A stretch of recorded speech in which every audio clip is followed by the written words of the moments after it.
Alléluia. Aujourd'hui, nous allons parler du sacrifice d'Abraham. Quand je dis sacrifice, ce n'est pas en 5 minutes où on va parler, ça pourrait contenir des pages et des pages, mais on va parler d'un aspect du sacrifice d'Abraham et le lien dans notre vie. On dit à Abraham, ses serviteurs lui disent, où vas-tu un moment? Il dit, moi et le petit garçon allons aller adorer. Mais le adorer là, qu'est-ce que ça signifie? Et c'est la première fois que le mot adorer est utilisé dans la Bible. Et ce n'est pas un simple mot, ce n'est pas une coïncidence, ou bien le Seigneur veut que le mot adorer, paru la première fois dans la Bible, corresponde à quelque chose de précis. Corresponde à quoi? Au sacrifice d'Isaac.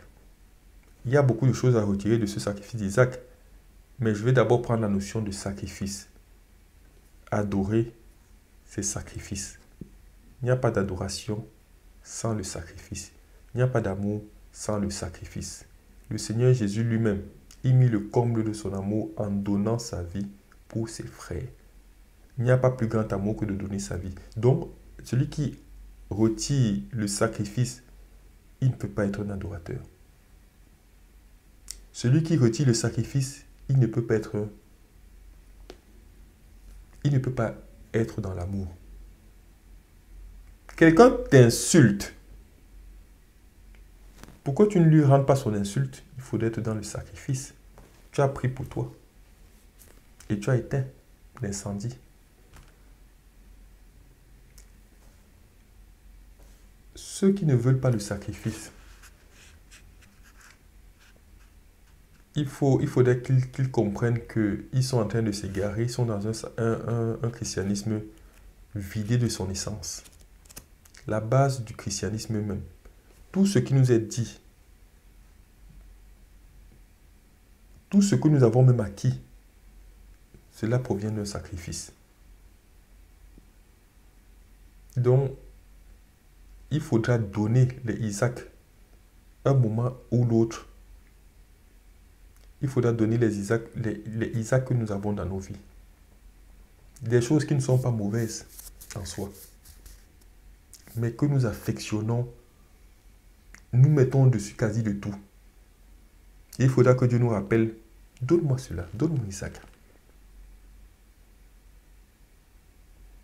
Et que chacun regarde dans sa vie et qu'il sache déjà s'il vit le sacrifice. Le sacrifice, même les jeunes, il y a certains même qui ne... Tellement ils ont horreur du sacrifice. Ils ne jeûnent quasiment jamais. Sauf peut-être quand ils ont un grand problème, c'est là où ils pensent tout de suite au jeûne. Mais ils ne jeûnent quasiment jamais. Pour eux, ça ne doit même pas être dans leur vie. Ils ne veulent pas cette vie-là. Ils ne veulent pas cette vie de sacrifice. Ils ne veulent pas se sacrifier leur plaisir pour Dieu. Non. Ils vont lui donner ce qu'ils n'aiment pas là. Ils vont lui donner les ronces. Les ronces là qui dérangent même dans leur maison. C'est ça qu'ils vont donner à Dieu. C'est la même chose, même au niveau financier. C'est bon, ok. Il y a ça, ce sont les miettes. On va donner les miettes là, mais la part grosse là, on la garde pour nous. C'est pour ça qu'on n'investit même pas trop dans l'œuvre de Dieu. C'est pour ça que les paroisses n'ont qu'à se vider, les lieux de culte n'ont qu'à être délabrés. Eux, ça ne les regarde pas. Ils n'aiment pas le sacrifice. Eux, Dieu, quand ils sont entrés dans le christianisme, ils ont compris le christianisme comme leur plaisir. Ah, il faut consacrer du temps à Dieu, oui, mais se mettre à genoux aussi, oh, mais prier, oh, mais là. Non. Non. Ceux qui vivent comme cela, qui savent déjà qu'ils sont en train de lourdement se tromper. C'est la mort en Isaac, c'est le don d'Isaac qui nous assure les promesses les plus ineffables, les plus grandes qui soient. Quand Abraham a voulu donner Isaac, et quand Dieu l'a arrêté, Dieu ne s'est pas contenté de l'arrêter, Dieu lui a donné des paroles puissantes.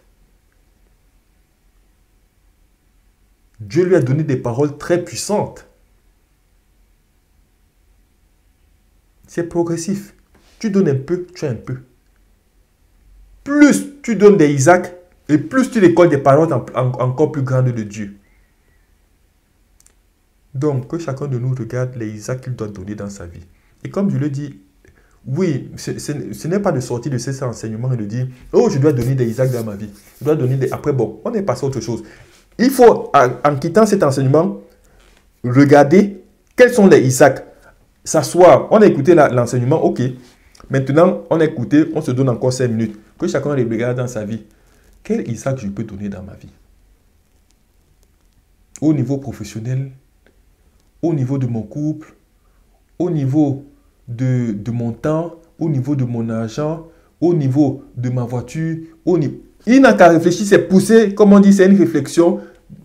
Il pousse la réflexion à tous les niveaux. Quel Isaac je peux donner dans ma vie? Et que chacun en se ressorte avec une conclusion. Mais il doit donner des Isaac dans sa vie. On doit donner des Isaac dans sa vie. Que le Seigneur nous accorde cette grâce et cette force. Amen.